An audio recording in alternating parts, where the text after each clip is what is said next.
The fabulous circuit of Namur, the ancient citadel, the fortress of Belgium, which started off Grand Prix motocross back in the late 40s. We're back here for round 8 of the World Motocross Championship. Stefan Everts on home territory. He first won in 1999, a 500cc Grand Prix here when he was a guest artiste on a 2-stroke Honda. Michael Pichon, the winner here of the 250cc Grand Prix last year, when Joel Smets won the open class ahead of Stefan Everts. So all the big boys have a great record here. This is Smets. Often suffers ill fortune here though at Namur, it has to be said. Last year was an exception. Kenneth Gunderson, number 12. Number 9, James Dobb. Number 5, Josh Coppins, carrying on his remarkable comeback. Everts in pole position, Pichon second, Smets third ahead of Gunderson, Coppins, Dobb, Gordon Crockard and Marnik Bervoets. The fabulous citadel of Namur once again welcomes top-class motocross. The first ever 500cc Grand Prix was held here in 1957. The place absolutely reeks history. The wide open left-hander.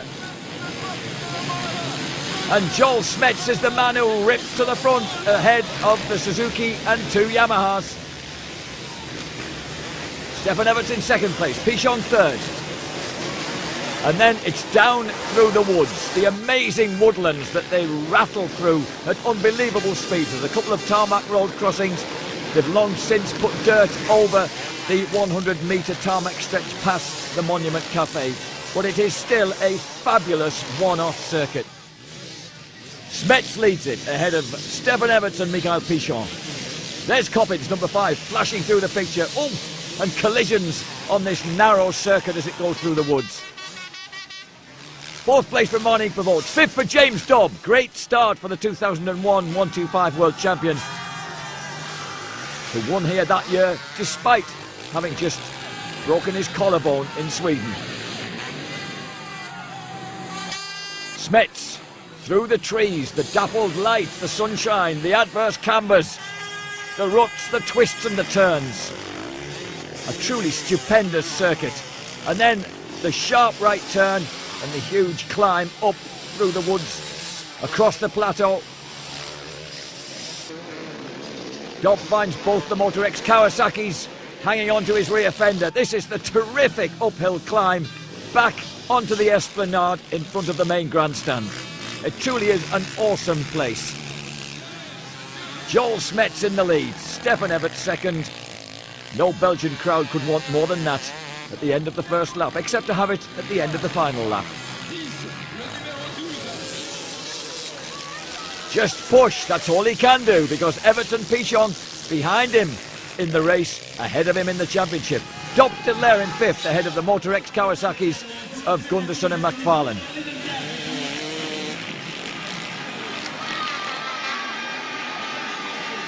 Stefan tackling Joel Smets as they leap past the Monument Cafe along the stretch that used to be tarmac in the distance there. Then they turn right along the veranda, and then the sharp set of jumps uphill through the trees. Amazing test of man and machine. Smets on the KTM leads Everts on the Yamaha. And look at the drop down, look at the fortifications on the left hand side, part of this remarkable fortress which has survived 20 sieges in as many centuries. It towers above the confluence of the River Meuse and another of the huge waterways of Belgium and Central Europe. You have to get up there by cable car if you're feeling lazy. It is a remarkable place. Every motocross fan should visit it at some time. Joel Smets, winner here last year ahead of Stefan Everts and fighting to do the same again. But Everts is very, very close. Broadsiding round the long right-hander. Back down in the woods, Michael Pichon hanging on to the leaders bravely in 3rd place. Look at this precipitous drop. Absolutely no room for error. And then past the Monument Cafe, which sadly has fallen into private hands this year. So Håkan Karlqvist could never stop again for the beer he once enjoyed whilst leading and winning in 1988. Who's going to be leading and winning in 2003? Everts goes to the inside line. He's realised he's quicker up the huge steps than Joel Smets. He gets up the inside of the KTM. Side by side, they launch themselves up towards the Citadel's famous esplanade. The Yamaha, just to say, gets the better of the KTM. Smets has to duck into the roost from that rear wheel, and he's pushed back into second place. The fans absolutely ecstatic trackside. Everts leads. The People's Champion, Joel Smets, relegated to second place. Can he fight back?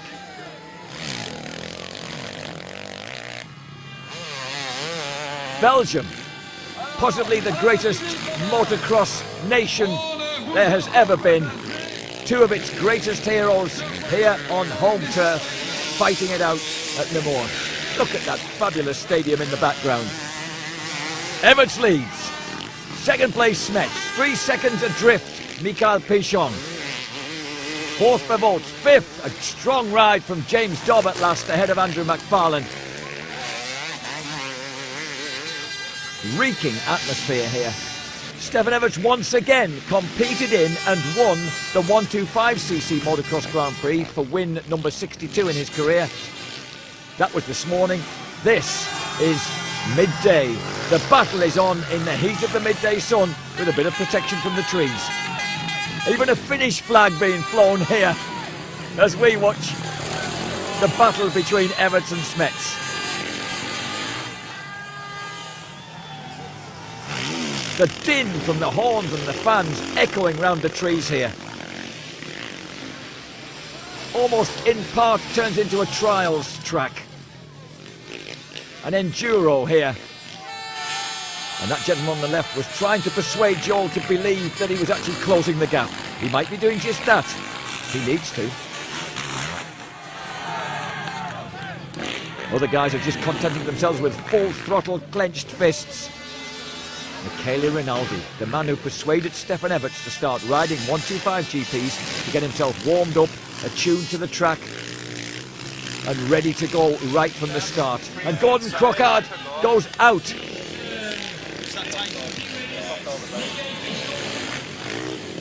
A sympathetic Roger Harvey, Honda UK boss, listens to the Irishman's sad tale of woe, but no such tale so far for James Dobb, now riding the 450cc 4-stroke factory KTM and riding it excellently in 5th place.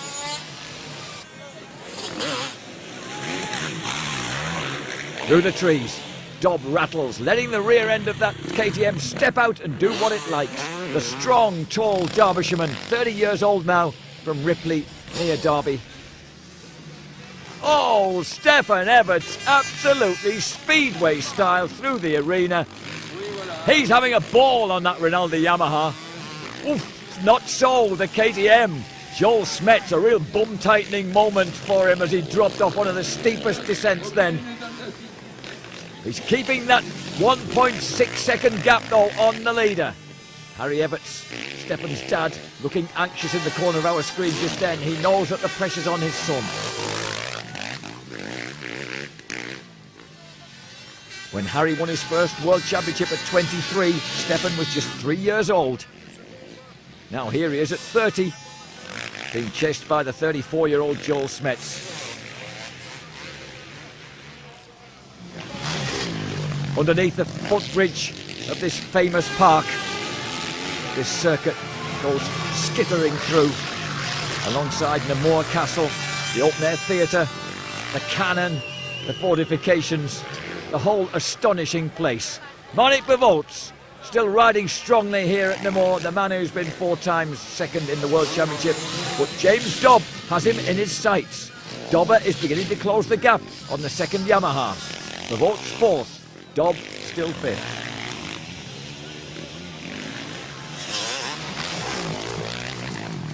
Bevolts, huge career in Grand Prix, started riding them back in 1986, but having said that, Dobb, as a 15-stroke 16-year-old, was on the scene by 1987, so these two have huge Grand Prix careers behind them.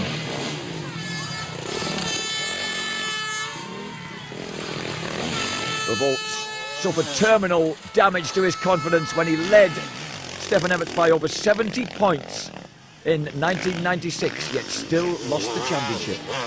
His lovely, lovely lady friend, right-hand lady for many, many years, keeping a warm eye on him. Mikael Pichon, Suzuki. He's in third place, losing contact with the leaders, but still holding on. Though not holding on in this position to the championship leader. A rather rude gesture from a Joel Smets fan in the background then. Rather unrepeatable, really, but certainly directed at the Frenchman Mikael Pichon. Pichon launches up that astonishing series of steps. Walking up there is a real trial, I can tell you. It's hard work.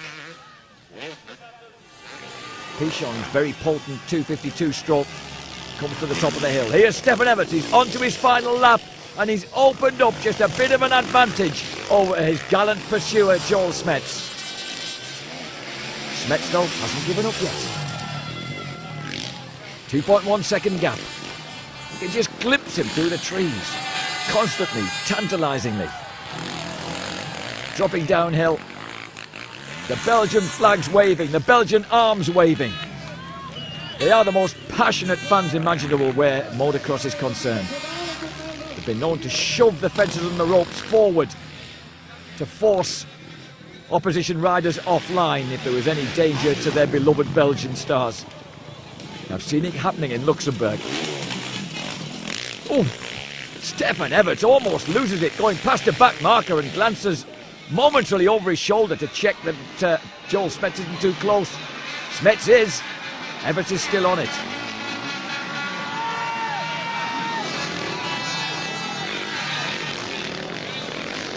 Smets swings wide. He's caught some of the trackside banner in the rear wheel. Stefan Everts could be in trouble. That green binding is on his back wheel. Has Smets seen it? Everts powering uphill, but that will definitely affect the power of the Yamaha. Smets is closing all the time up the hill. There's only a couple of hundred metres to go. Stefan Everts glancing over his shoulder again. He knows that he's got company. He's nearly off it over the jump. That stuff in his rear wheel must be acting as if the rear brake is on all the time, binding, slowing him down. He knows he's nearly there. He's got to keep going. Joel Smets, desperate to get on terms. Round the final corner. Everts holds on by about 10 metres from a disconsolate Joel Smets, who knows he was desperately close to another victory here at Namur. Mikael Pichon well out of touch with the leaders, but a solid third place won't be quite good enough to retain his lead in the World Championship. That will go to the man who just won yet another Grand Prix here at Namur, Stefan Everts.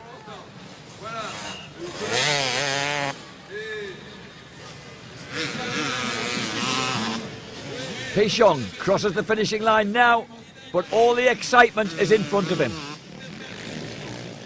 Stefan Everts slumped to the earth as Marnik Pavots holds on to his fourth place ahead of James Dobb. And that is 2 more Grand Prix wins on the day for the remarkable Stefan Everts. 6 times world champion, going for a record-busting 7th. And look how close he was to disaster there. That could very well have been a DNF. If he'd had a few hundred more yards to go, that Yamaha could never have made it. The rear wheel would never have kept going round. And that's where he picked it all up. And see how the bike swallowed the stuff up. It didn't spit it out, it just wrapped it round the rear wheel. All right for cruising speed, but not for racing. So he can roll off on his lap of honour as if he's got the rear brake permanently on. But really, 2 guys ought to go on this lap of honour, because that was a remarkable race between him and Joel Smets.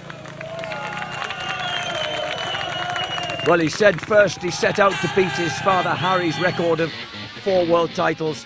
Now he's reached 6 and he's after a 7th. Everts wins ahead of Smets and Pichon. Dobb a very fine 5th. Stefan Everts kisses his 2nd trophy of the day. Joel Smets, always gracious in defeat, acknowledges the plaudits of the crowd. Back in 1951 we first had a Motocross des Nations here. It is a fantastic place for a motocross meeting. Everts then goes top of the table by 2 points. and opens up a gap of 7 on Joel Smets in third place.